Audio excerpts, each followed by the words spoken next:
things, how you can get it done, stuff like that. So this can actually gives you a way to have different type of design on the same workstation. So this is your asset that is showing you the colors that you have, the characters you have, the text and your designs that you have, and all of those things will be stored right here in your asset. So this asset you can toggle it up so that you can have more space and bring it back on, and then your layers. So these layers is very, very important. Whatever you're designing, make sure you categorize them. Make sure you arrange them. You're designing for screen one. Anything that okay, let's for example look at this. So on screen one, I have a design right here. So you see, it's taking me to screen one. Can you see now? I have another circle right here, ellipse, and I have a text. So I have a text right there, right? So okay, let's say I have a text, right? So it's still on screen one. If I go back now on screen one, I have different assets on screen one. So I can see and see I can now each of these I can delete them. Like I can make it off so that I don't want it to be shown on my design. I can toggle them off, or I can lock them so that you won't be able to do anything with them. You understand? So you can still remove the lock, then you can move it, and then once you lock it, you can't do anything to it again. So that's the lock. So the so now we have another screen. Now this screen is having its own. Now, whenever you have another thing inside here, it's going to be under this iPhone. So it's very, very, very, very, very important as a designer to know how to categorize and arrange your work so that anybody that is viewing your work will know how you have designed and categorized your artboard. Whatever it is that they are looking for, it to be easy to say, okay, this is where it is because I've already named it. Now imagine this is screen one. Let me see. So let's put this one as let's say sign up.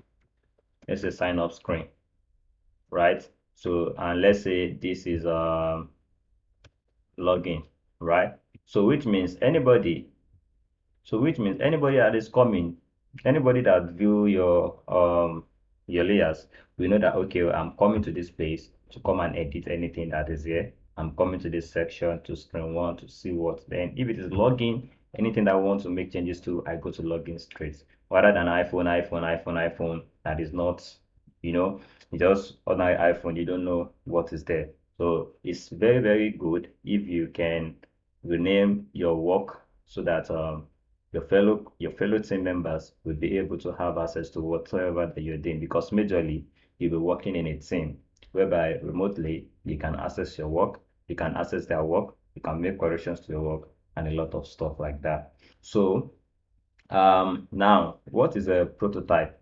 So this this prototype, what it does is okay, you have a login screen.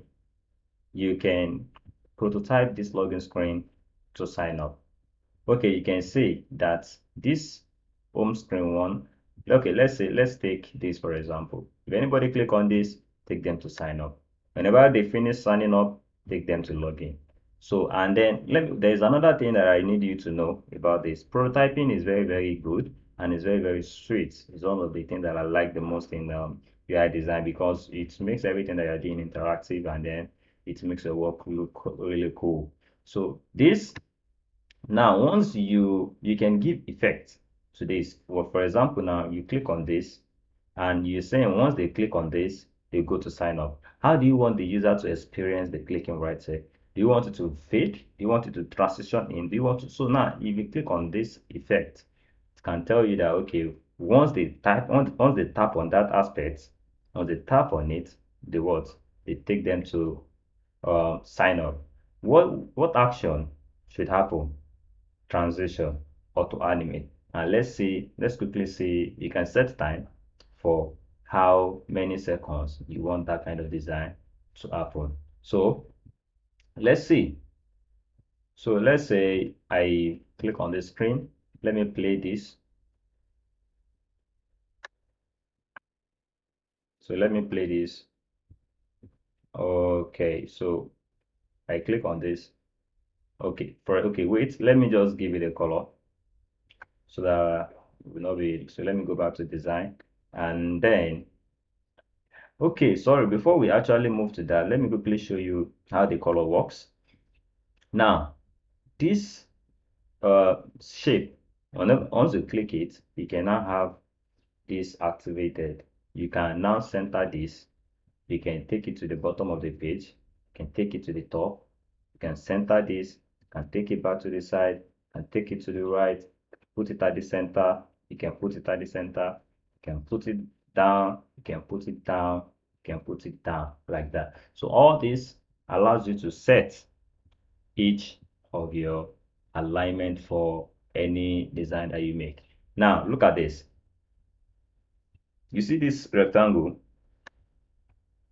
The rectangle is not having any color right now. So the fill right here is going to be on white. I like this color picker. It allows you to pick colors from your design.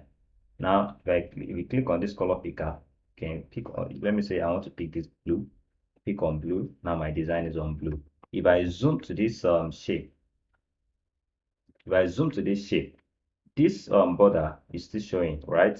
So I can toggle off the border to remove the border, or I can actually set my border to be something else, right?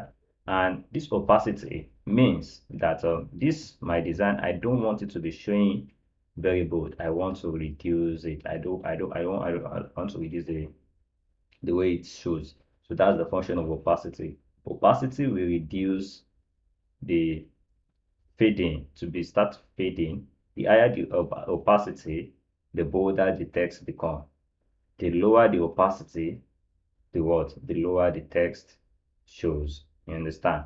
So now this you can scroll down and then you can have different type of okay, let's say the border size, I want to increase it to 5 so that it can be more bold.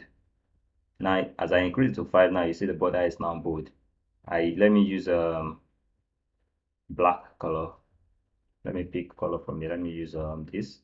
You see now that I'm having this stuff. Now I can click this color right here. This here, can click it and select my color to be any types of color, any form of color that I like.